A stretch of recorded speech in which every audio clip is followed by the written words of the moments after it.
Ya, jadi karena Allah adalah Allah perjanjian, ya kan? Allah adalah Maha Kuasa, tapi Dia sudah kasih otoritas itu kepada manusia di dalam mulutnya. Di dalam mulut kita ada otoritas.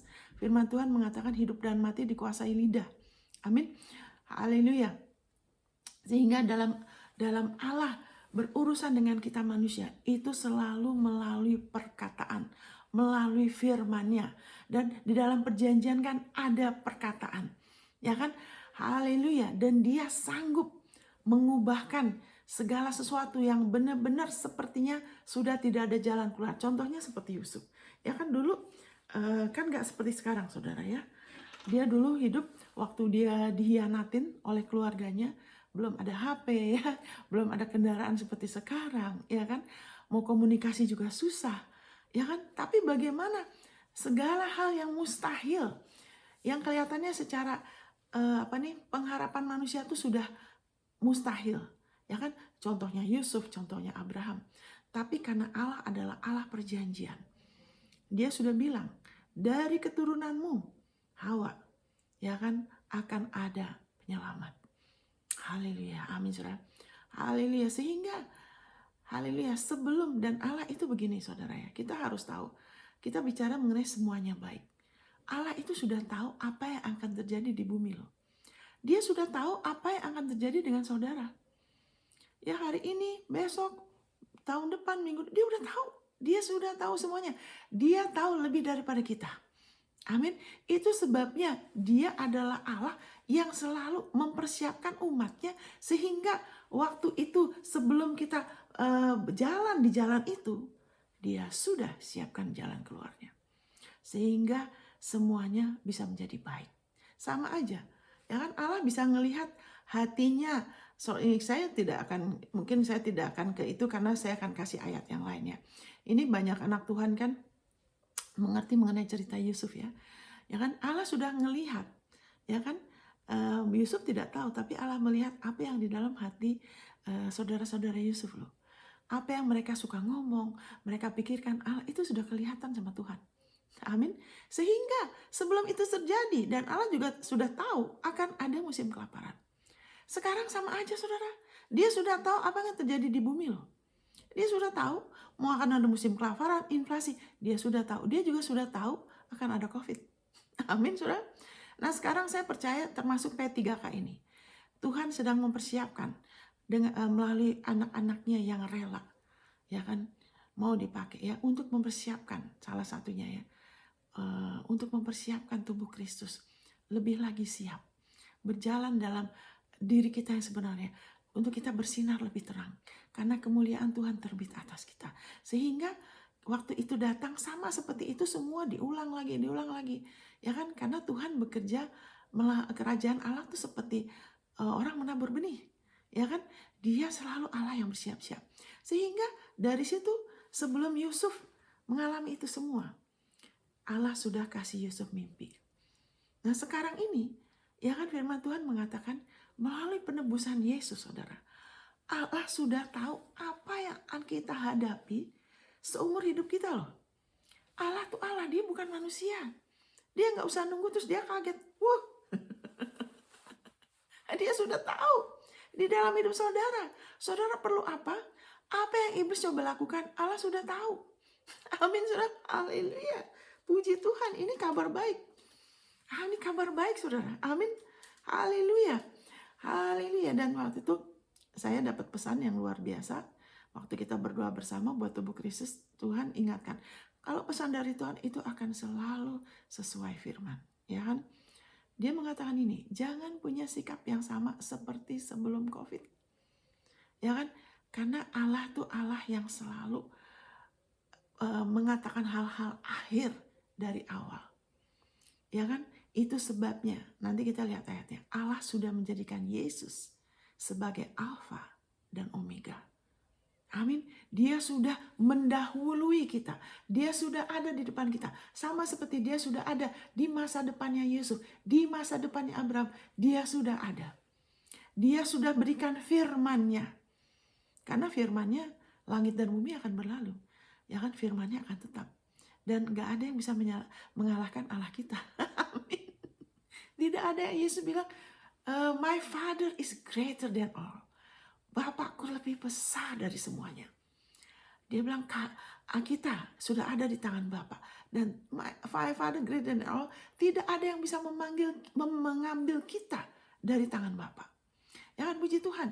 Jadi karena Allah, dia adalah Allah, dia Allah yang bijaksana, dia adalah kasih, dia adalah Allah yang adil, dia adalah Allah perjanjian. Itu sebabnya, ya kan, dia tidak akan membiarkan kita semua termasuk Yusuf untuk dicobai melampaui kekuatan kita.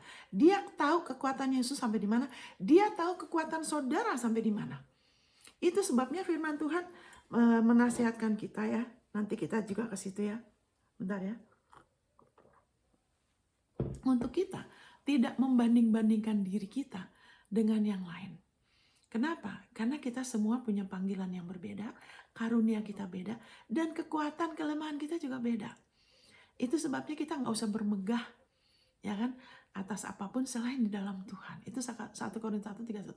Anyway, kita balik lagi. Supaya ini menguatkan hati saudara bahwa apapun yang sekarang saudara hadapi, apakah itu kebutuhan, tantangan, apakah sesuatu yang mengganggu, apapun juga, ingatlah, Allah sudah tahu, dia tidak kaget dengan keadaan saudara, dia sudah sediakan jalan keluarnya, dia sudah bayar harganya untuk saudara mengalami yang terbaik, untuk semuanya dijadikan baik. Jadi ingat, firman Tuhan mengatakan tanpa visi, ya kan? Tanpa visi, orang itu without vision people perish. Kalau orang tuh nggak ada visi, saudara, itu akan jadi lemah. Itu sebabnya biasanya seorang pria, ya kalau dia dulu sibuk kerja, begitu masuk pensiun, kalau itu orang yang tidak independen, ya orang yang tidak independen tuh biasanya harus ada dimotivasikan oleh orang lain.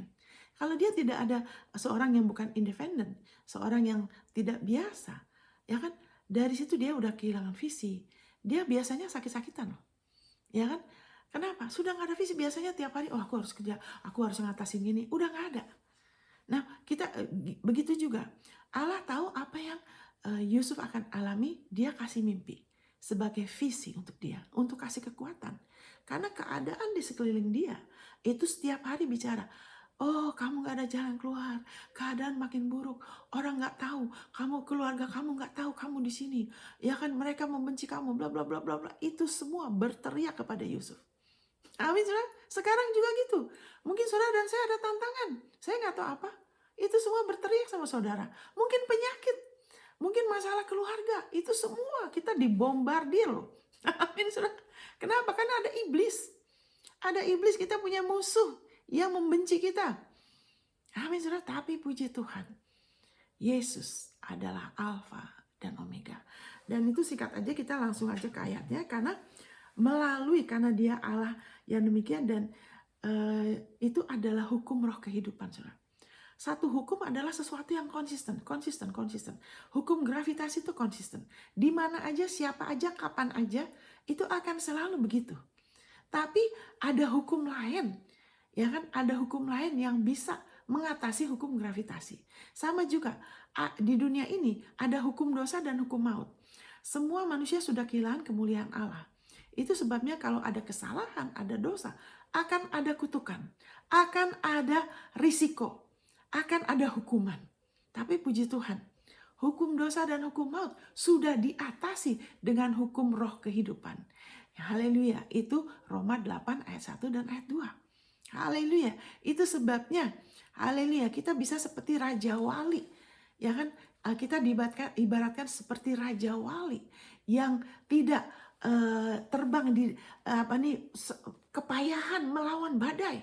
Tapi kita bisa terbang, punya kemampuan supernatural untuk kita bisa terbang, ya kan, menggunakan badai untuk bisa terbang lebih jauh, lebih cepat. Haleluya, thank you Jesus. Jadi apapun yang iblis coba lakukan, malahan itu jadi seperti batu loncatan, ya kan? Batu loncatan jadi sesuatu yang Tuhan pakai dirubah jadi kebaikan. Amin, saudara. Haleluya. Thank you Jesus. Haleluya. Bagaimana Tuhan Yesus, gimana dia menderita di atas salib. Dia menanggung rasa sakit yang luar biasa, saudara. Ya kan, sampai tulangnya kelihatan. Dia dipermalukan secara total. Dia jadi dosa, firman Tuhan mengatakan. Dia sampai ditinggalkan Allah. Ya kan, dia nggak pernah berpisah sampai dengan Allah. Sampai sebagai Bapa. Sampai dia berpeluh. Dia berdoa, kalau bisa cawan ini berlalu daripada aku. Amin. Karena dia akan mengalami satu penderitaan hebat, yaitu dosa manusia. Seluruh dosa manusia, dia jadi dosa. Dia bukan hanya tanggung, dia jadi dosa. Dia semua, segala kotoran itu, ya kan, dia sudah jadi kotoran. Dia sudah jadi najis. Sampai haleluya, Allah meninggalkan dia. Supaya saudara dan saya tidak akan pernah lagi ditinggalkan Allah selama-lamanya. Kita mengatakan di Ibrani 10, kita nggak ke situ, kita akan lihat ayat-ayat. Bagaimana satu kali selamanya oleh persembahan tubuh Yesus, kita sudah dikuduskan. Dan kemudian ayat selanjutnya, di ayat 12, dan setelah kita dikuduskan, dikatakan kita satu persembahan saja loh saudara. Kita sudah disempurnakan. Kita yang sudah dikuduskan, bukan hanya dikuduskan, kita sudah disempurnakan loh. Wow. Mari kita perbarui pikiran kita. Mari kita lebih lagi bertumbuh. Ya kan, dalam pengertian akan siapa dia buat kita dan siapa kita di dalam Kristus. Sehingga, haleluya, ada sesuatu kuasa supranatural. Kristus pengurapan itu terus bekerja sehingga kita tidak lagi hidup secara natural aja. Tapi kita hidup supernatural. Ada suatu kuasa yang menyebabkan kita seperti tidak bisa dikalahkan, tidak bisa dikontrol oleh situasi, tidak bisa dimanipulasi oleh situasi-situasi kehidupan. Haleluya, sampai kita selesai. Amin, saudara. Kita bisa milih ya, kalau kita sekarang kita mau ke satu tempat, ya kan, kita bisa naik sepeda, kita bisa naik motor, kita bisa naik mobil, kita bisa naik kapal, atau kita bisa naik pesawat. Pesawat juga ada macam-macam. Ada pesawat biasa, ada pesawat yang namanya Concorde. Itu bisa cepat sekali. Ya kan, suaranya lebih seperti hampir kecepatan suara gitu ya. Nah, begitu juga kalau kita mau rela bertumbuh, saudara. Kita akan lebih lagi mengenal kebenaran. Dan kebenaran itu akan memerdekakan kita. Amin, saudara. Wow. Haleluya. Yesus juga, ya kan, dia sampai berpeluh darah waktu dia menetes, saudara. Sekarang ini kita nggak bisa lagi dikutuk, kita nggak usah berjerih payah seperti Adam, ya kan, sistem Adam, di mana segala sesuatu dengan susah payah kamu harus cari nafkah. Kita sudah ditebus dari itu. Amin. Sekarang kita hidup oleh iman atas kasih karunia-Nya, hidup oleh iman anak Allah yang telah mengasihi kita dan telah menyerahkan nyawanya untuk kita. Ya kan, kalau bahasa Inggrisnya lebih tepat dikatakan the faith of the Son of God. Bukan hanya beriman kepada dia seolah-olah kita harus menuntut iman kita. Oh, tidak. Hidup oleh iman anak Allah. Karena dia yang menopang kita. Hidup oleh iman anak Allah. Waktu kita terima, kita mengakuin, kita sudah dikasih takaran iman. Dan itu terus ditopang sama dia. Amin, nanti kita lihat ya. Jadi bagaimana Yesus sementara waktu dia berganti tempat, dia mati sebagai kita, dia sangat menderita yang harusnya saudara dan saya, kita bilang Efesus 2, harusnya kita yang dimurkai, tapi enggak, dia yang menerima murka Allah. Dia bikin apa? Karena dia berganti tempat sama kita. Kenapa sekarang saudara dan saya bisa berharap semua jadi baik? Kita punya masa depan yang cerah. Kita nggak usah reka-reka. Nanti di surga bagaimana? Saya selamat atau tidak? Tidak, karena firman Tuhan adalah pasti. Amin, saudara. Wow, kenapa? Karena Yesus benar-benar sudah jadi dosa untuk kita. Dia sudah berganti tempat untuk kita. Amin, sehingga dia sudah jadi miskin supaya kita oleh kasih karunia dijadikan kaya. Oleh karena kemiskinannya, dia sudah jadi kutuk sehingga kita tidak usah lagi menanggung segala kutukan. Orang yang terkutuk adalah orang yang tidak mengalami pertolongan, orang yang tidak punya jalan keluar, tidak punya pengharapan, masih berada di bawah kuasa si jahat. Kita sudah dilepaskan dari itu, kita sudah ditebus dari kutuk. Tapi puji Tuhan, saudara, saya sedang berbicara mengenai hukum roh kehidupan. Bagaimana di satu saat semuanya kelihatannya tidak baik. Yang murid-murid bercerai-berai. Mereka yang biasanya melihat Yesus melakukan mujizat, bangkitin orang mati. Kenapa kok dia membiarkan dirinya disalib? Waktu itu murid-murid tidak mengerti loh. Kenapa saya mau ngomong gini? Karena saat Tuhan bekerja, dia sedang merubahkan hal-hal yang tidak baik dalam hidup kita. Hal-hal yang mungkin kita belum mengerti. Ya kan? Saat itu kita perlu percaya kepada apa? Kepada kesetiaan Allah. Kita perlu percaya. Hanya satu yang kita bisa pegang, firman-Nya. Haleluya, amin. Kasihnya, firman-Nya. Karena firman-Nya, ya kan, kalau kita terus pelihara, firman itu akan bertumbuh. Firman itu akan memegang jiwa kita sehingga kita tidak terombang-ambing dan kita tidak menyerah. Itu yang terjadi sama Yesus sebagai buah sulung, sebagai yang lahir pertama. Kelihatannya waktu itu wah tidak baik semuanya. Ya kan, murid-murid jadi bingung. Kenapa sih? Tadinya begitu bisa berbicara di hadapan badai. Orang yang gak ada matanya, matanya ada. Orang kusta jadi tahir. Karena sebelum itu saudara, orang kusta tidak bisa jadi tahir. Tapi setelah Yesus, dia lagi memperkenalkan, ini peralihan. Dia sedang memperkenalkan nama Allah yang baru, yaitu apa? Aba, Bapa. Sebelumnya dia Jehovah Cikenu, dia Jehovah Maka. Itu masih tetap sifat dia. Tapi sekarang nama yang dia bawa, ya kan, Galatia 4, Roma 8, itu adalah Aba, Bapa. Wow, kenapa? Karena dulu tidak setiap orang bisa datang kepada dia.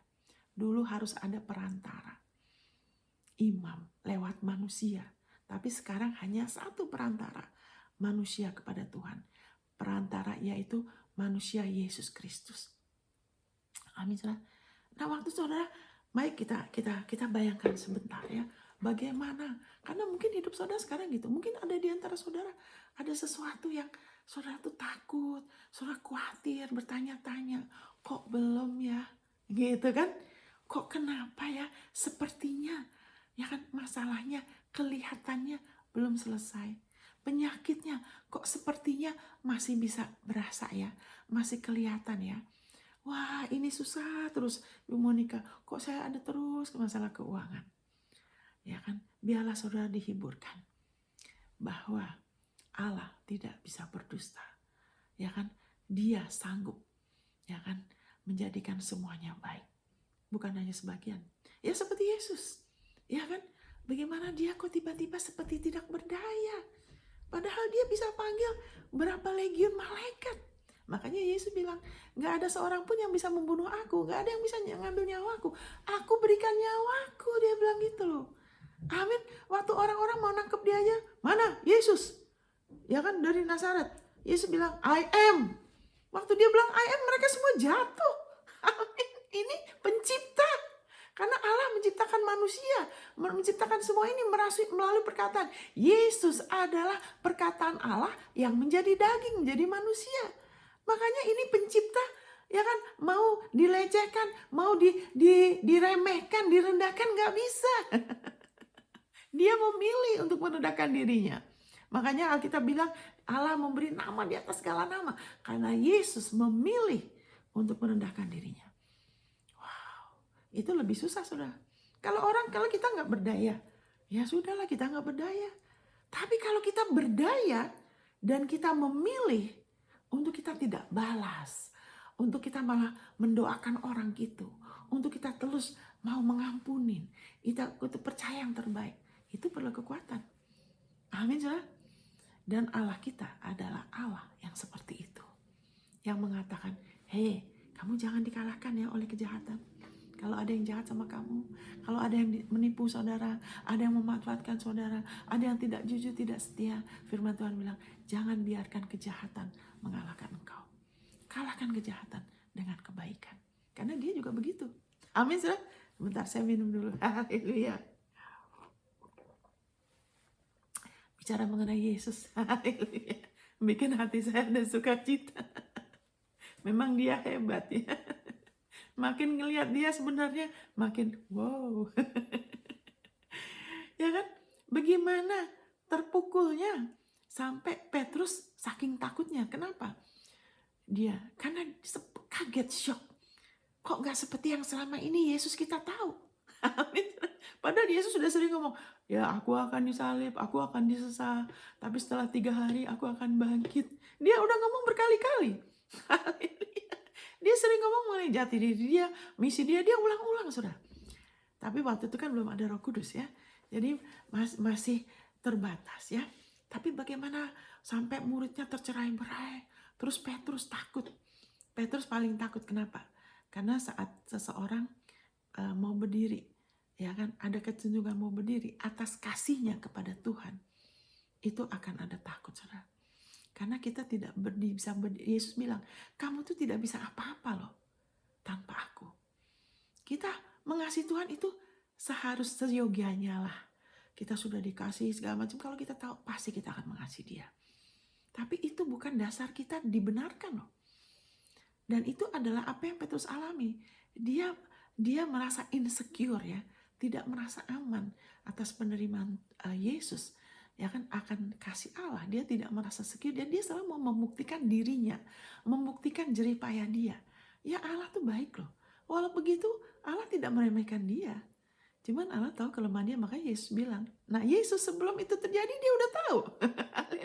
Sebelum saudara dicobai, Allah sudah tahu. Bergaul sama dia, saudara. Kita akan dilupatkan dari banyak hal. Amin. Dia sudah ada di masa depan kita. Jadi Yesus sudah tahu nih kelemahannya si Petrus. Ya kan? Tuhan, kalau semua ninggalin kau, aku nggak ninggalin kau. Dia bilang, aduh, ini sebelum ayam berkokok kamu akan menyakali aku 3 kali. Tuhan sudah tahu. Tapi Tuhan bilang apa? Itu makanya Yesus nggak melihat Petrus marah. No. Dia berdoa buat Petrus. Tuhan sudah tahu apa yang kita hadapin. Dia tidak akan membiarkan kita dicobai melampaui kekuatan kita. Karena dia setia. Allah itu setia. Allah setia terhadap perjanjiannya. Allah setia terhadap darah Yesus, bukan langsung kepada perbuatan kita. Kenapa? Kalau kita pikir dia setia karena saya, itu bahaya. Karena perbuatan kita tidak konsisten loh. Dia setia terhadap perjanjiannya. Dia setia karena memang Allah itu setia. Dia tidak bisa berdusta. Jadi Yesus bilang, Petrus, aku udah doakan kamu.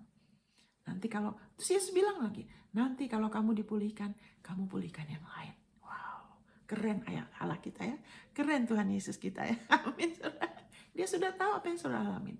Kalau saudara merasa gak berdaya, berseru sama dia. Datang sama dia. Dia sudah tahu. Amin, saudara. Balik lagi. Jadi, haleluya. Nah, sekarang kita tahu Yesus cuma sementara. Ya kan? Weeping may endure for a night. Ya, mungkin ada saat di dalam hidup kita menangis. Ya kan? Ada saat yang kita sedih seperti nggak berdaya, seperti kita sudah lelah, kok masalah ini belum selesai, kita belum lihat jalan keluarnya. Tapi Alkitab bilang apa? Weeping, ya kan? Tangis ya, mungkin 1 malam ya, tapi joy come in the morning. Ya kan, ada sukacita saat fajar mereka, saudara. Wow. Saudara tidak akan dicobai terus dalam kondisi yang sama, saudara. Wow, makanya saya bersyukur itu yang saya alami juga. Ada saat-saat dalam hidup saya, kalau saya ingat dulu, saya bilang, aduh, masa depanku suram. Saya bilang, saya tidak punya masa depan, saya tidak tahu gimana, sudah selamat, saudara. Saya mau nangis ya kalau saya ingat, saudara. Saya bilang, saya tidak punya masa depan. Saya merasa saya tidak punya harapan. Dalam saya terganggu. Saya tidak damai. Haleluya. Tapi saya bersyukur, saudara. Walaupun saat itu saya lemah. Sebetulnya Tuhan tidak pernah. Kita selalu berada di tangan Dia, saudara. Saya menangis ya. Karena itu benar-benar saya ingat sampai sekarang, saudara ya. Saya ingat sampai sekarang. Karena dulu saya pernah bunuh diri. Amin, saya merasa begitu lemah. Kok hidup ini punya banyak masalah. Masalah ini selesai, ada lagi yang lain. Ya kan, sampai saya udah berhenti berharap. Saya nggak mau lagi berharap nggak ada masalah, karena nggak ada gunanya, nggak akan ada habis-habis.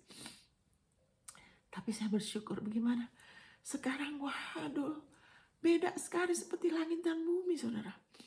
Dimana saya bukan hanya jiwanya dipulihkan, lebih sukacita, lebih damai, bisa mengatasin celaan orang, tuduhan orang, malah bisa jadi berkat buat orang. Itu hanya Tuhan bisa lakukan. Manusia nggak bisa. Manusia bisa sampai taraf tertentu Tuhan akan pakai ya. Tapi yang bisa transformasi kita tuh cuma Dia loh. Amin saudara. Puji Tuhan. Haleluya. Thank you Jesus. Nah, saya bukan patokan ya saudara. Saya bukan patokan. Saya hanya terharu saja bagaimana memang luar biasa. Saudara ingat. Ya kan? Alkitab mengatakan bagaimana. Oh iya kan.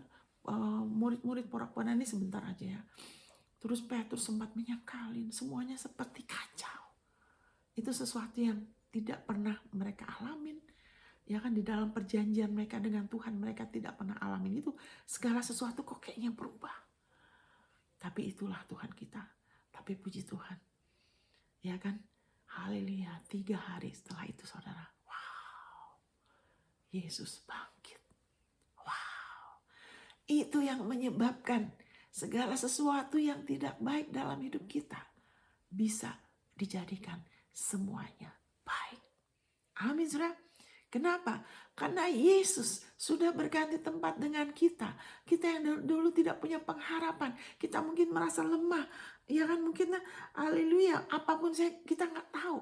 Ya kan, walaupun ada di antara saudara, mungkin saudara pintar, saudara kaya, saudara punya keluarga luar biasa. Tapi kita semua kalau kita jujur, kita akan ada satu ketakutan dalam menghadapi kematian loh. Karena nggak ada orang yang bisa ya kan mengatasin kematian terus hidup lagi, nggak ada, hanya satu, Yesus Kristus. Amin.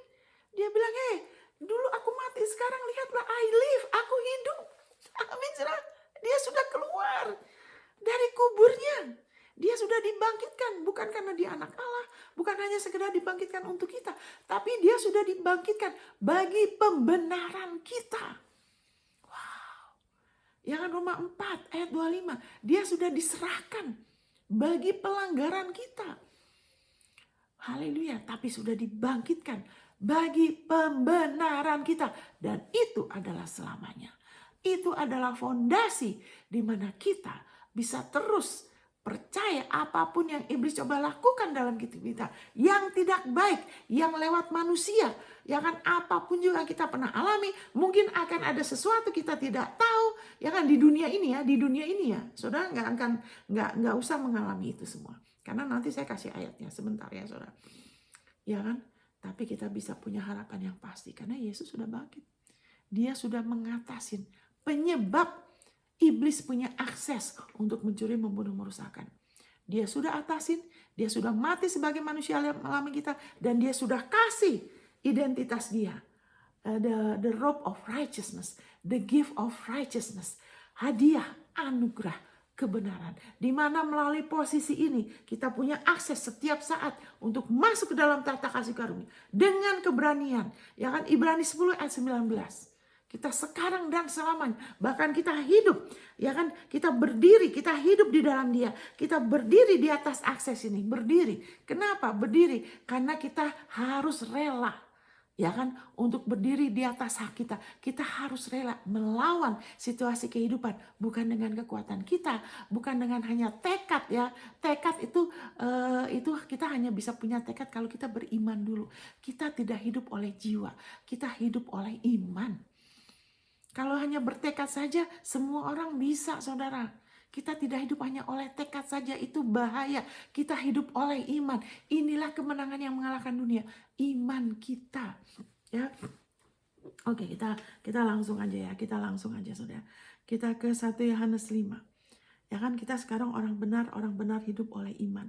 Kita akan baca lagi supaya firman. Saudara jangan pernah punya sikap, oh saya sudah tahu, saya pernah dengar, jangan saudara. Karena iman itu bukan pernah dengar, iman itu sudah hafal, iman itu sedang timbul lagi saat kita mendengarkan dan mendengarkan lagi dan lagi dan lagi dan lagi firman Kristus. Makanya saudara dengar lagi aja, ya kan. Nah ini saya bacakan dari bahasa Inggrisnya langsung ya. Ya kan, thank you Lord Jesus. Dari 1 Yohanes 5 ayat 1. Ya kan, siapapun yang percaya bahwa Yesus adalah Kristus, lahir dari Allah, sudah lahir dari Allah. Apakah Allah itu Allah yang kalah? Apakah Allah bisa berdusta? Apakah Allah itu Allah yang mudah-mudahan? Atau Allah yang sudah menyelesaikan perlombaan iman kita? Atau apakah dia Allah yang sudah tahu dan sudah dia di masa depan kita? Dia Allah yang demikian. Dia adalah Allah yang kudus, ya kan, Allah yang benar, Allah yang kekal. Manusia baru saudara yang lahir dari Allah adalah demikian. Saudara adalah anak Allah yang kudus, yang benar. Haleluya. Dan saudara lebih dari pemenang. Amin saudara. Itu manusia baru saudara. Karena saudara percaya Yesus adalah Kristus, saudara lahir dari Allah. Dan siapapun yang mengasihi dia, yang lahir, ya kan, yang dilahirkan juga akan mengasihi dia, yang dibegotten tuh dilahirkan kembali. Jadi gini, orang nggak bisa bilang gini, oh saya mengasihi Allah, tapi Yesus enggak mungkin. Karena kalau kamu mengasihi Allah, kamu akan mengasihi Yesus. Itu maksudnya ya. Jadi di sini dikatakan, kita langsung aja. Haleluya, thank you Lord Jesus. Ya kan, langsung aja ke ayat 4, karena kita mau langsung bicara mengenai bagaimana merubah apa yang tidak baik. Ini dasar, ini fondasi. Ya kan? Bukan, jangan langsung mengandalkan doa ya. Nanti kekristenan kita tuh tidak stabil. Ya kan, kita imam, ya kan? Ya kan? Kalau kita mau stabil, kita harus hidup oleh firman. Sehingga kita bisa berdoa konsisten, Saudara. Ya kan, ayat 4. Karena siapapun yang lahir dari Allah, ya kan, overcome, mengatasi, mengalahkan dunia. Hanya karena kita lahir dari Allah loh. Bukan karena kita dan begini dan begitu. Karena siapa kita? Saudara adalah lebih dari pemenang. Saudara sudah mengatasi dunia karena saudara lahir dari Allah. Titik. Ya kan? Bukan, ya tapi kan begini. Nah itu yang iblis pakai buat menghantam saudara. Kalau ada pakai koma-koma. Karena sudah bilang gini, titik, lakuin aja. Akuin dulu, karena kerajaan Allah seperti orang mengambil benih. Ibu Monica nggak tahu kelemahan saya. Saya masih terikat dengan narkoba, masih terikat dengan minum, mungkin ada kebiasaan ini. Hei, ya kan? Iman tuh percaya dulu. Saudara nggak bisa mengubah diri saudara. Dan saya dengan sekedar niat baik, Tuhan Yesus bilang apa? Tanpa aku kamu tuh nggak bisa apa-apa. Kalau kita sudah dalam dia, firmanku, Tuhan Yesus bilang, itu Yohanes 15, firmanku di dalam kamu akan berbuah banyak. Tanpa aku kamu gak bisa apa-apa. Jadi bagaimana kalau saudara mau berbuah ini? Saudara mau mengalami buahnya? Saudara terima dengan iman. Saudara kan termasuk dalam siapapun. Ya kan? Kalau saudara sudah lahir baru, saudara sudah lahir dari Allah, pegang ini, pelihara, mengucap syukur. Besok tulis di samping tempat tidur, di kartu kecil, masukin di dompet. Itu yang saya lakukan. Amin. Thank you Lord Jesus. Pelihara benih ini. Siapapun yang lahir dari Allah mengalahkan dunia. Dan ini adalah kemenangan yang mengalahkan dunia. Iman kita, iman saya. Wow, saya mengalahkan dunia. Di dunia ini ada apa? Wah, banyak macam. Ada yang baik, ada yang bagus. Ada yang mengerikan, ada yang tidak pasti. Yang pasti di dunia ini ialah segala sesuatu serba tidak pasti. Itu dunia. Dulu dunia mengalami air bah. Nanti dunia akan dihancurkan dengan panas yang tinggi loh. Amin, saudara. Kenapa? Karena dunia ini sudah tua. Bumi ini sudah tua. Tenang aja saudara ya. Akan ada bumi baru. Amin. Haleluya. Dan kita akan diangkat ya. Haleluya. Jadi ngakuin ayat ini. Jangan fokus kepada saya masih begini, masih begitu. Tidak. Kita, saudara orang benar, saudara dan saya hidup oleh iman. Bagaimana caranya? Ngakuin. Karena siapapun yang mengalahkan, yang lahir dari Allah, mengalahkan dunia. Saya sudah lahir dari Allah karena saya percaya Yesus adalah Kristus. Saya mengalahkan dunia. Yaitu apa? Ini adalah kemenangan itu yang mengalahkan dunia. Jadi di dunia ini ada masalah keuangan, adalah masalah perselisihan, kebencian, ada pembunuhan. Saudara nggak usah ya, saudara sudah diluputkan. Adalah perang, ada yang jahat, ada pencuri. Tapi inilah kemenangan yang mengalahkan dunia. Iman saudara dan saya. Wow. Hanya karena kita lahir dari Allah. Jangan mau dibikin rumit dengan selalu tapi. Nah, tapinya itu kemudian membatalkan ini. Buang itu tapi. Kalau tidak sesuai firman, jangan izinkan iblis pakai siapapun yang membuat firmannya berubah artinya. Ini sesuai firman. Kenapa? Karena kita sudah jadi satu sama Yesus. Dia kepala loh. Kita tubuhnya. Yesus tuh apakah dia akan mati lagi? Apakah Yesus bisa dikalahkan? Dia gak bisa. Dia bilang segala otoritas waktu, aku dulu mati sekarang, look, I'm live, aku hidup sekarang. segala otoritas yang sudah diberikan kepadaku di bumi dan di surga, bahkan di bawah bumi. Amin, saudara. Wow, sekarang dia cuma menunggu sampai musuh-musuhnya dijadikan tumpuan kakinya loh. Musuh sudah dikalahkan kita. Kita yang menjadikan musuh jadi tumpuan kakinya. Dengan kita berdiri atas kasih karunia-Nya. Itu Roma 5 ayat 2. Berdiri atas siapa Kristus.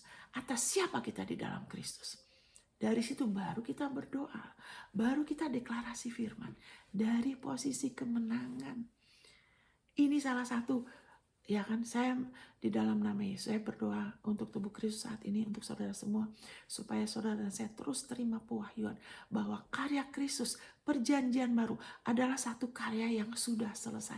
Bapa, bukakan mata hati kami lebih lagi, terangi kami Bapa, bahwa kami sudah berada dalam Kristus, kami sudah lahir baru, kami sudah jadi orang benar, kami tidak perlu melakukan ini itu supaya jadi orang benar, kami tidak perlu melakukan ini itu supaya kami menang, tapi karena kami sudah lahir sebagai ciptaan baru, kami mengalahkan dunia karena kami beriman, terus beriman kepada Kristus. Amin, di dalam nama Yesus. Amin, saudara. Bahwa perjanjian baru itu kita sudah masuk perhentian Dia. Karya Kristus sudah, karya Bapa sudah selesai. Kita sekarang sudah dijadikan carang. Kerjaan carang, kerjaannya bagian saudara dan saya adalah percaya. Kita sudah mulai dengan roh. Kita sudah mulai dengan iman atas kasih karunia-Nya. Dan harusnya begitu terus. Harusnya dari iman ke iman. Dari situ baru akan ada perbuatan iman. Bukan dari iman kepada perbuatan, balik lagi kepada iman. Nanti begini, tidak. Dari iman ke iman. Itu Roma 1, 16, 17. Nanti kalau kita terus beriman, akan ada buah, akan ada perbuatan iman, ya kan? Karena iman yang hidup itu akan keluar dari mulut. Kenapa saudara dan saya lahir dari Allah? Karena saudara bukan hanya percaya loh ya. Saudara percaya dan saudara mengaku. Makanya iman itu selalu hubungannya ada dengan hati dan mulut, saudara.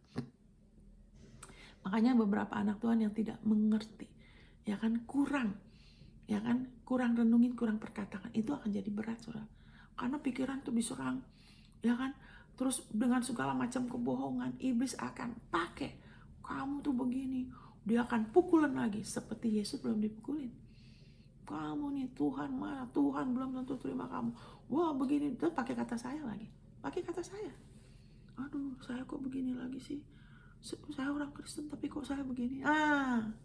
Kenapa? Kurang mengakui jati diri, saudara. Kurang mengakui jati diri. Iman tuh harus berkata-kata loh. Wow. Nah, tunggu dulu. Nanti kita ke situ ya. Siapa dia yang overcome, yang mengatasi dunia? Tapi dia yang percaya bahwa Yesus adalah anak Allah. Ini yang mengalahkan dunia, saudara. Baru kita berdoa dari posisi ini. Jangan berdoa dari posisi belum selesai. Jadi seperti di perjanjian lama loh. Karena Yesus bilang kalau kamu coba perjanjian lama itu seperti kantong anggur yang lama. Yesus bilang kalau kamu isi dengan anggur baru nanti akan pecah. Saudara akan bingung. Kenapa sih? Saya sudah berdoa. Kok kayaknya gak pernah damai. Kok saya masih ada perasaan bersalah. Kok masih terus rasa gak layak. Terus kecewa. Ya kan udah gak mau lagi. Kenapa? Karena doa saya gak bekerja. Hei, kenapa? Karena tidak melakukannya, mau isi kantong anggur yang lama diisi dengan kantong anggur baru.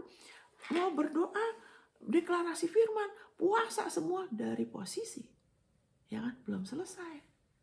Padahal sekarang ini posisi kita sudah di dalam Kristus, sudah selesai. Percaya saja, terima saja firman-Nya, tabur saja firman-Nya, percaya dulu, nanti akan ada buahnya. Bukan begini dan begitu supaya jadi. Terima dulu dengan iman, sama seperti waktu kita terima keselamatan.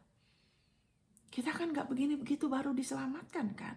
Kita gak, saya harus berhenti dulu merokok, saya harus berhenti minum, baru saya bisa terima Yesus. Saya tidak. Kita percaya dulu, ya saya percaya Yesus sudah mati untuk saya, dia sudah disalib. Saya percaya, kemudian apa? Kita mengakuin. Itu Roma 10 ayat 9 dan 10. Ya kan? Karena dengan hati orang percaya. Kalau oke, kita ke situ deh sebentar ya. Sebentar kita ke situ karena ini prinsip ya. Karena kalau anak Tuhan tidak mengerti prinsip ini, cuma mau percaya, tapi kurang mengakuin firman, itu akan jadi berat, itu akan jadi struggle, jadi bingung, terus kadang-kadang iya, kadang-kadang enggak. Kenapa? Padahal firman itu konsisten. Karena mau mencoba konteks sama Allah melalui perasaan, melalui jiwa, melalui apa yang di luar. Makanya jadi tidak konsisten. Padahal firman itu konsisten. Yang menolong kita konsisten itu adalah firman-Nya, dan itu harus diaktifkan dengan mulut kita. Jadi kita ke Roma 10.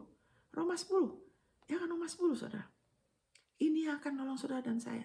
Gimana bisa jadi baik? Karena yang bisa merubahkan itu firman-Nya, janjinya. Ya kan, firman-Nya ngomong apa? Tadi dikatakan, inilah kemenangan yang mengalahkan dunia, iman kita. Siapa yang mengalahkan dunia selain mereka yang percaya Yesus adalah anak Allah? Nah, saya bacakan Roma 10 ayat 9 dan 10. Saya bacakan dari bahasa Inggrisnya langsung, saya terjemahan bahasa Inggrisnya. Yaitu, jika kamu mengaku dengan mulutmu, ini dari New King James ya, saya bacakan langsung. Jika kamu mengaku dengan mulutmu, Yesus adalah Tuhan, dan percaya di dalam hatimu bahwa Allah telah membangkitkan dia dari kematian, kamu akan diselamatkan. Kenapa sih? Karena Yesus bangkit itu adalah bukti dosa saudara sudah dibayar. Karena kalau dosa saudara belum dibayar, saudara tidak bisa diselamatkan. Saudara tidak bisa punya akses. Karena Allah itu kudus, Allah itu benar. Nggak bisa, walaupun dia mengasihi manusia, dosa harus dibayar. Makanya, ya kan, bukan hanya mengaku dengan mulut Yesus Tuhan, tapi percaya dalam hati bahwa Allah sudah membangkitkan Yesus dari kematian. Kenapa? Karena dia dibangkitkan bagi pembenaran saudara. Dosa saudara sudah selesai. Jangan izinkan iblis putar-putar bikin saudara selalu masalah dosa, seolah-olah dosa itu belum selesai, seolah-olah dosa lebih besar, lebih hebat dari darah Yesus. Jangan suka dengar apa ajaran yang membuat dosa itu iblis lebih besar, dosa lebih besar. Itu iblis akan pakai untuk mencuri, membunuh, merusakkan, saudara. Karena dosa sudah selesai. Kita tidak lagi di bawah hukum Taurat. Kita di bawah kasih karunia. Dosa sudah dibayar harganya. Sudah selesai. Percaya saja. Firman mengatakan 1 kali selamanya. Saudara sudah dikuduskan. Sudah disempurnakan. Itu Ibrani 10 ayat 10, ayat 12, ayat 14, saudara. Haleluya. Itu 2 Korintus 5 ayat 21. Dia yang tidak mengenal dosa sudah dijadikan dosa. Agar saudara dan saya dijadikan kebenaran Allah di dalam Kristus. Di dalam Kristus. Bukan di dalam perbuatan kita. Dosa sudah selesai. Sudah dibayar harganya. Alkitab mengatakan tidak ada lagi penghukuman untuk saudara berada dalam Kristus. Amin. Saya sedang membangun, saudara, memberikan kabar baik untuk hal-hal dirubah dalam hidupmu dengan saudara mengerti, bukan hanya percaya, ya kan, bukan hanya mengaku, saudara juga percaya, tapi saudara juga harus mengakuin. Penting untuk percaya dan ngaku, itu sesuatu. Iman itu, roh iman itu selalu percaya berkata-kata. Karena Allah kita juga Allah. Kenapa kita bisa jadi pemenang, lebih dari pemenang? Kenapa? Karena Allah tuh dalam melakukan sesuatu, ingat ya, dia selalu bicara dulu. Dia selalu melepaskan perkataan dia. Dia kasih nubuatan. Karena perkataannya sama dia adalah satu. Allah itu tidak bisa bohong. Kita sudah lahir kembali seperti dia. Itu sebabnya iman itu selalu ada hubungannya dengan hati dan mulut. Bukan perasaan. Mau perasaan gimana kek? Saya pernah rasa sakit gimana? Saya enggak. Pokoknya firmannya ngomong gini. Firmannya ngomong gini. Masih rasa sakit? Tidak. Firmannya ngomong gini. Saya tidak berusaha untuk sembuh. Saya percaya saya sudah ditebus. Saya sudah disembuhkan. Saya tidak mengakui supaya saya sembuh. Saya tidak mengakui supaya Tuhan sembuhkan saya. Tidak. Saya mengakui karena firmannya mengatakan dia sudah menanggung penyakit saya. Saya tidak berusaha sembuh. Saya hanya deklarasi saja. Saya hanya berdiri saja bahwa saya sudah disembuhkan. Amin. Mau merasa apa kayak tubuh, itu tubuhnya jadi berubah. Amin, saudara. Wow. Makanya perasaan itu kita nggak bisa hidup, kita nggak bisa mau kontak sama Tuhan tuh lewat perasaan, saudara. Nanti iblis akan tunggangi perasaan kita. Sebab ada saat-saat ya, saya nggak bilang perasaan itu penting. Tuhan kan yang kasih kita perasaan. Tuhan kasih kita emosi. Karena dia juga Allah yang punya emosi loh. Dia kasih kita emosi, itu untuk memperkaya hidup kita. Spice, ya kalau kita makan cuman garam kan kurang. Tapi ada bumbunya, ya kan? Supaya wow, lebih lagi, banyak variasi. Ya kan? Emosi menjadikan kita bisa wah, enjoy, kita bisa sukacita. Tapi juga ada saat kita bisa sedih sekali. Ya kan kayak tadi saya menangis. Tapi Tuhan tidak kasih kita emosi untuk mengontrol kita. Iman itu bukan soal emosi. Ya kan makanya saya menyayangkan kalau anak Tuhan, wah Tuhan saya merasa kasih-Mu karena saya lagi dalam hadirat-Mu, saya baru merasa kasih-Mu. Sayang, merasa nggak merasa Tuhan mengasihi kita kok. Puji Tuhan kalau kita ada saat kita merasa, nikmatin. Kalau kita lagi nyembah Dia, saya juga tiap hari saya nyanyi lagu yang sama terus karena kata-katanya bagus, saya ulang-ulang. Biar aja karena saya enjoy. Iya kan? Tapi saya juga tahu ada saat nggak merasa loh. Lagi saya percaya Tuhan, saya tidak merasa apa-apa. Rasa kering, di luar kayaknya kacau. Tapi terus aja, enggak firmannya ngomongin. Enggak mau tahu firmannya ngomongin. Kenapa? Karena saya bukan berhadapan sama Tuhan. Saya lagi berhadapan sama situasi. Sama iblis. Iblis tuh ada di dunia ini. Dia akan menunggangi perasaan kita, pikiran, kejadian yang di luar untuk kalau bisa kita mengubah kepercayaan kita. Mengubah perkataan kita loh. Untuk ngikutin perasaan kita. Oh perasaan kayaknya gak dikasihin. Perasaan kayaknya sendirian. Padahal kita gak pernah sendiri. Kalau kita sudah lahir dari Allah, kita selalu ada Roh Kudus. Kita sudah jadi satu sama Yesus. Jadi kalau merasa sendiri-sendiri itu mulai ngomong firman. Hei saya lahir dari Allah. Saya tubuh Kristus. Yesus tuh kepala saya. Saya selalu dikasihin. Bicara saudara. Wow, nanti baru emosi kita berubah. Bukan sebaliknya. Ya Tuhan kau jauh daripada. Kalau gitu kita bisa bertumbuh. Udah saatnya kita bangkit. Ya kan, bersyukur, menikmatin emosi yang dari Tuhan. Tapi jangan izinkan emosi itu jadi barometer penyertaan Tuhan. Ya kan, doa kita dijawab. Ada saat saya rasa damai. Tapi kalau begini saudara, kalau Tuhan itu memimpin ya, ada saat dia kasih tahu masa depan. Saya ada rasa damai. Tapi damai itu bukan di emosi, damai di roh. Kayak baru-baru ini, waktu saya mau ke Amerika, mereka tahan saya tidak dikasih terbang. Kenapa? Karena saya tidak punya visa transit ya. Ini sudah mau selesai. Udah mau selesai nih ya? Belum ya? Saya tidak punya visa transit. Saya masih pegang paspor Indonesia. Saya tidak tahu bahwa kalau transit di Jepang tuh kita transitnya tuh 1 hari 24 jam sudah.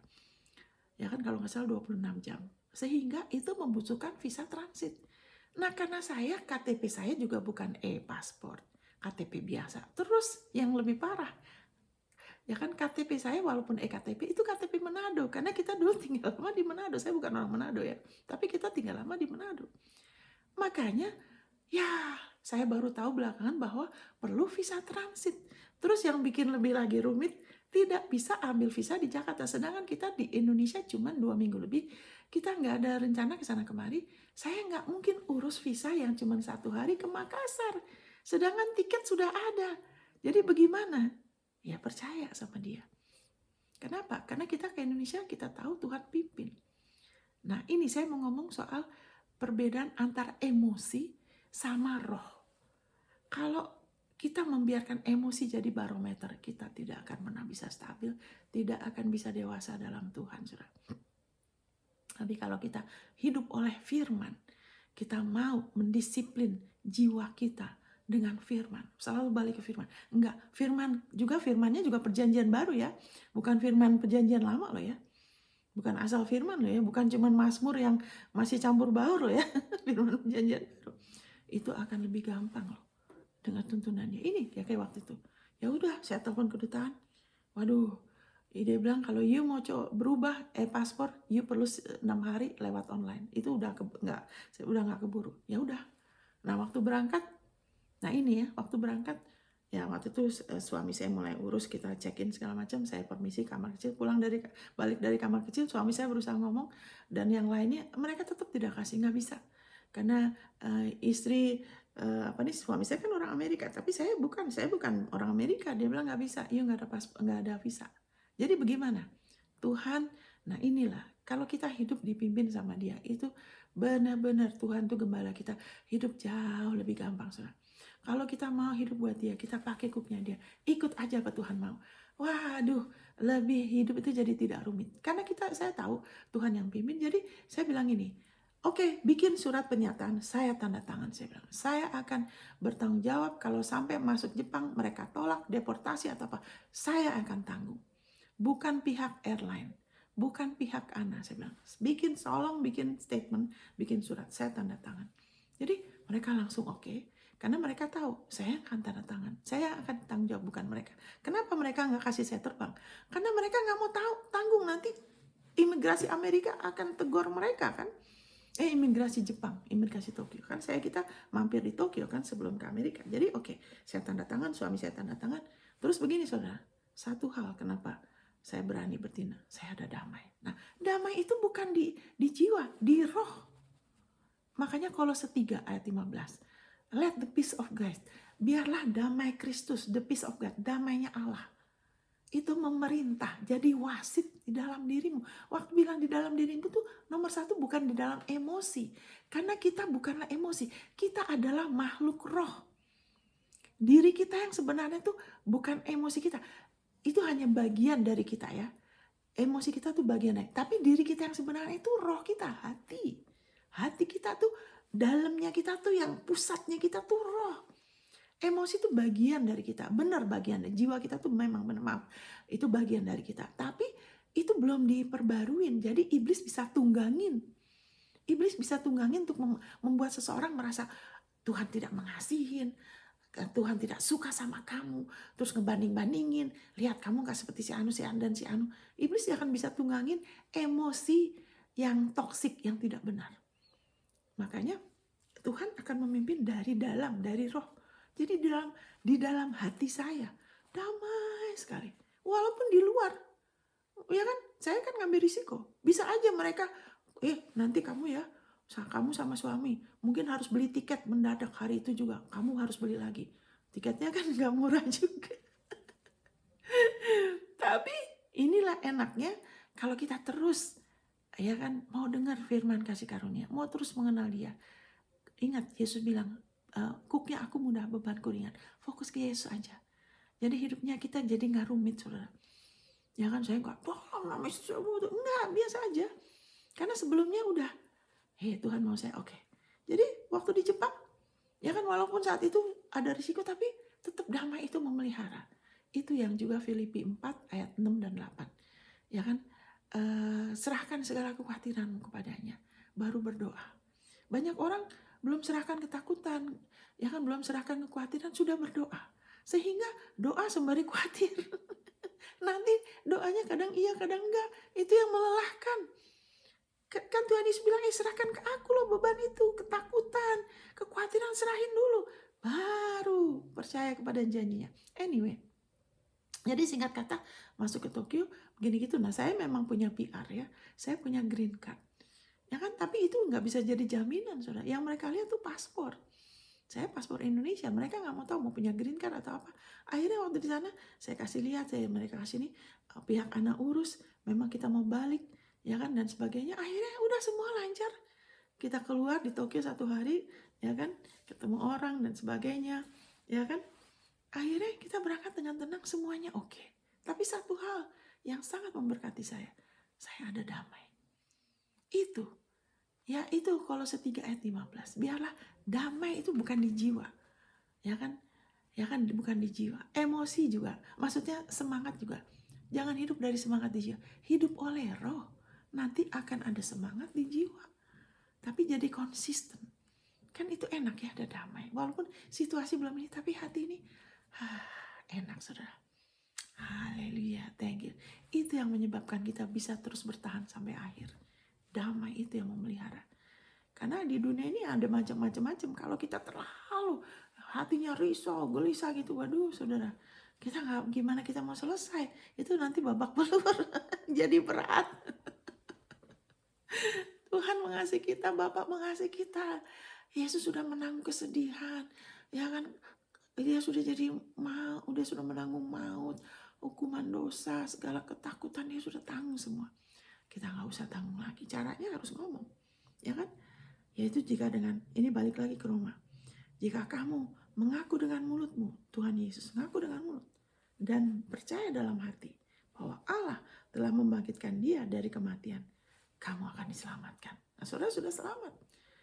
Amin. Nah, ini satu prinsip, ini hukum roh kehidupan. Prinsipnya apa? Selalu percaya, mengaku. Percaya, mengaku. Ini hukum roh kehidupan. Selalu iman itu ada hubungan dengan mulut.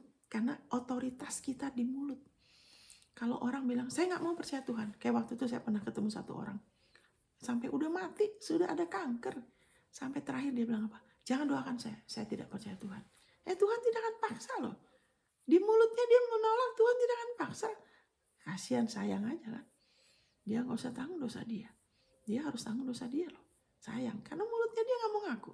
Ya udah, Tuhan gak bisa paksa. Anyway, ayat 10. Karena dengan hati, nah ini hukum roh kehidupan. Dengan hati, ya kan, seseorang, saudara dan saya percaya kepada anugerah kebenaran. Kalau bahasa Indonesia dengan hati percaya dan dibenarkan. Kalau bahasa Inggrisnya unto righteousness. Kita percaya kepada kebenarannya dia, bukan kebenarannya kita. Bukan perbuatan benarnya kita. Itu yang jadi masalah. Kita jangan coba-coba berdiri atas perbuatan benar kita. Itu adalah buah untuk memuliakan Tuhan. Nanti ada upahnya. Itu bukan dasar kita dibenarkan. Itu bukan dasar kita diterima oleh Allah. Dikatakan di sini. Dengan hati percaya kepada kebenarannya dia. Dan dengan mulut mengaku. Ya kan? Sehingga jadi keselamatan itu nyata. Confession is made unto salvation. Sehingga waktu hati kita percaya bahwa kita dibenarkan karena Yesus. Kita dibenarkan karena kebenarannya Yesus. Karena dia sudah dibangkitkan bagi pembenaran kita. Kita tidak dibenarkan oleh perbuatan baik kita. Kita tidak dibenarkan oleh jeripaya kita. Termasuk pelayanan kita, pengorbanan kita. Kita tidak dibenarkan oleh itu semua. Karena itu semua buah. Kita adalah cara. Kita dibenarkan oleh Yesus. Kalau kita percaya dalam hati, kita percaya kepada kebenarannya dia dan kita mengaku, maka pengakuan itu manifestasi. Is made into salvation. Makanya saudara dan saya lahir baru. Kalau saudara percaya dulu, sekarang saudara punya masalah apa? Bagaimana supaya jadi baik? Saudara percaya dulu, firman-Nya bilang apa? Posisi saudara bagaimana di hadapan Allah? Percaya dulu. Ya kan, teguhkan hati saudara dan saya lagi dan lagi dan lagi kepada kebenaran dia. Bahwa saya sudah dibenarkan satu kali selamanya oleh persembahan tubuh Yesus. Bahwa saya sudah dibenarkan karena Yesus. Teguhkan lagi dan lagi hati kita kepada kebenarannya dia. Kemudian kita ngakui janjinya. Kita mengakui, misalnya saudara soal keuangan. Ya, firman-Nya ngomong apa soal keuangan? Firman-Nya, janjinya ngomong apa soal kesembuhan? Ya, sebetulnya kesembuhan itu bukan janji ya. Kesembuhan itu sesuatu sesuatu yang sudah ada gitu loh. Yang sudah ada. Jadi kita tuh tidak mengaku supaya Tuhan sembuhkan. Kita mengakui karena Tuhan Yesus sudah menanggung penyakit kita, dia sudah menebus kita. Kita hanya mengiyakan saja apa yang dia sudah lakukan buat kita. Maksudnya tuh itu, tahu bedanya saudara ya. Jadi kita tidak mengakui dari posisi belum selesai. Kita mengakui dari posisi itu sudah diwariskan ke kita. Saudara, kalau warisan itu kan sesuatu yang sudah selesai kan. Kenapa kalau kita perjamuan kudus kita memberitakan kematian Tuhan sampai dia datang? Karena melalui kematian dia, warisan kita di dalam Kristus adalah sah. Karena kalau seseorang belum meninggal, warisannya tidak bisa. Itu kalau orang itu belum meninggal sudah dikasih ke kita, berarti itu bukan warisan. Itu adalah hadiah, pemberian. Tapi kenapa kita memberitakan kematian Tuhan sampai dia datang? Karena itu menunjukkan di hadapan hakim, Allah sebagai hakim yang hakim dunia, di hadapan musuh-musuh kita, bahwa warisan saya di dalam Kristus adalah sah. Yesus sudah mati bagi dosa saya. Dia sudah mati sebagai manusia lama saya yang dulu tidak layak. Tapi karena dia sudah mati, haleluya, warisan saya di dalam Kristus adalah sah. Amin saudara, haleluya. Dan saya dilayakkan oleh karena Yesus sudah dibangkitkan bagi pembenaran saya. Wow, ini adalah hukum roh kehidupan. Kalau saudara praktek ini, saudara tahu hukum ini. Apa-apa jangan langsung doa. Apa-apa tuh hatinya diteguhkan lagi dan lagi dan lagi. Makanya cari dulu kerajaan Allah dan anugerah kebenaran. Kenapa? Supaya pasti, saudara. Itu Roma 4. Ya kan, ayat 14 sampai 16. Itu digaransi. Kenapa? Kalau kita memberitakan Injil pada orang, kamu mau gak terima Yesus supaya kamu diselamatkan? Kita kan gak bilang gini, kamu coba-coba aja ya, percaya ngaku, siapa tahu kamu diselamatkan. Kita gak bilang begitu kan. Kita kan bilang, kamu mau gak percaya? Kamu percaya terus kamu ngakuin ya, kamu diselamatkan. Sama aja, saudara. Kesembuhan juga, apapun juga yang kita perlu hadapi untuk dijadikan baik, untuk kebaikan. Firman-Nya adalah baik. Itu semua, ya kan, kita perlu teguhkan hati kita dulu atas kebenarannya. Sebab kenapa? Sebab kalau kita tidak teguhkan, iblis akan kirim panah api. Dia tuh menuduh kita siang dan malam loh. Saya merasa, aduh kemarin udah salah. Nah, kamu sih, bukan pakai kata kamu, aduh ya udahlah Tuhan, saya minta ampun Tuhan, saya udah salah. Padahal lagi ngimanin sesuatu, rasa gak layak. Kenapa? Udah kena panah api. Kenapa? Tidak sedang berdiri atas anugerah kebenaran. Tidak sedang belum meneguhkan hatinya lagi, meneguhkan dirinya lagi, diri kita lagi di atas posisi ini. Karena di posisi ini, ya kan, makanya kita berdoa di dalam nama Yesus. Supaya apa? Supaya itu pasti. Kalau kita minta pasti itu udah ada loh. Nggak mungkin nggak jadi, saudara. Firman-Nya mengatakan itu digaransi. Kasih karunia. Therefore it's of faith is by grace. Itu sebabnya iman atas kasih karunia itu digaransi loh, saudara. Seperti kita juga menggaransi orang, kamu pasti selamat. Kenapa? Karena keselamatan sudah ada, kesembuhan sudah ada, berkat penyediaan untuk pelayanan, untuk tempat tinggal kita, untuk anak kita, semuanya sudah ada. Kita hanya perlu tahu, minta Roh Kudus, terus lihat firman-Nya, ya kan, catat, renungkan, perbarui pikiran, karena sudah ada. Dan itu kehendak Tuhan untuk kita mengalami terus. Amin, saudara. Wow. Makanya semuanya bisa menjadi baik. Sama seperti Yusuf. Yesus juga semuanya kelihatannya kacau. Dia sebagai buah sulung. Dia yang pertama lahir baru. Tapi waktu dia bangkit, wow. Waktu Yusuf, segala sesuatu ada waktunya. Ada waktu menabur, ada waktu menuai. Tabur terus. Untuk kita beriman terus sama kasih kayak Yesus. Karena Yesus, aku sudah dibenarkan. Karena Yesus, aku berhak. Aku sudah disembuhkan. Karena Yesus, aku gak usah miskin lagi. Dia sudah jadi kaya. Dia yang kaya, dia jadi miskin. Supaya aku dijadikan kaya. Oleh karena kemiskinannya, aku gak usah menyembah mamon. Aku gak usah hidup mengejar kekayaan. Aku bukan lagi budak hamba uang. Aku adalah hamba Kristus. Amin. Haleluya. Karena semuanya sudah ada. Kerinduan hati orang benar digenapin. Amin, saudara. Kabar baik. Haleluya, puji Tuhan. Itu semua, saudara, ya, luar biasa ya. Ini hukum roh kehidupan. Ya kan? Jadi ini sesuatu yang saudara baca lagi, renungkan. Dan saudara catat supaya saudara ingat. Karena pernah saya lupa loh. Padahal sudah dengar khotbahnya ratusan kali. Dengar ayatnya sudah hafal. Pernah waktu lagi diserang dengan masalah itu, wah kenapa kayak gini-gini. Waktu saya diam, Roh Kudus ingatkan saya, tunggu dulu ya, jangan langsung mau klaim janjinya. Roh Kudus ingatkan saya loh, karena saya perlu segera, saudara. Karena dari kepanikan kan, kadang-kadang, dalam nama Yesus mulai sekarang nggak boleh. Wah pengen cepet-cepet, wah saya harus dapat jawaban hari ini juga. Langsung mau janjinya, dalam hati saya, waktu saya diam. Kalau kita punya kebiasaan sering perkatakan firman, kita akan lebih peka. Firman kasih karunia ya. Langsung di sini bilang jangan langsung. Tiba-tiba saya buka ayat lain. Ini kebukanya jadi ini. Sepertinya Tuhan itu melalui malaikat langsung mata saya kebuka ayat ini. Diingatkan, jati diri kamu dulu ya. Supaya pasti. Karena saya perlu segera, saudara. Saya itu ada sesuatu yang mendesak, nggak bisa lama-lama. Ya, jadi iya ya. Saya teguhkan diri, saya memiliki damai sejahtera dengan Roma 5 ayat 1, 2 Korintus 5 ayat 21. Saya teguhkan lagi 1 Korintus 1 ayat 30. Ibrani 10 ayat 10 ayat 12. Wah, Filipi. Setelah itu hati saya damai. Setelah damai baru firman-Mu mengatakan demikian. Bapak, saya sudah begini dan begitu. Firman-Mu mengatakan ini. Akhirnya apa, saudara? Dari situ, itu terjadi. Apapun waktu itu yang saya butuhkan, saya terima, saudara. Padahal mendesak. Kenapa? Karena sudah ada di alam roh. Apapun selagi kita berjalan sama dia, selagi kita ikutin gembala kita, selagi kita mau hidup buat dia. Ya kan? Dan kalaupun kita masih belum banyak mengerti, asal kita mau aja saudara, dia akan selalu nolong kita loh. Wow. Jadi ada saat kalau saya bingung, tunggu dulu, kenapa bingung? Tunggu dulu. Saya teguhkan diri lagi. Lihat lagi ayat-ayat posisi saya. Bagaimana Yesus adalah kebenaran saya. Karena begini saudara ya, ini saya akan sambung yang di sini, saya akan sambung dengan bagian B.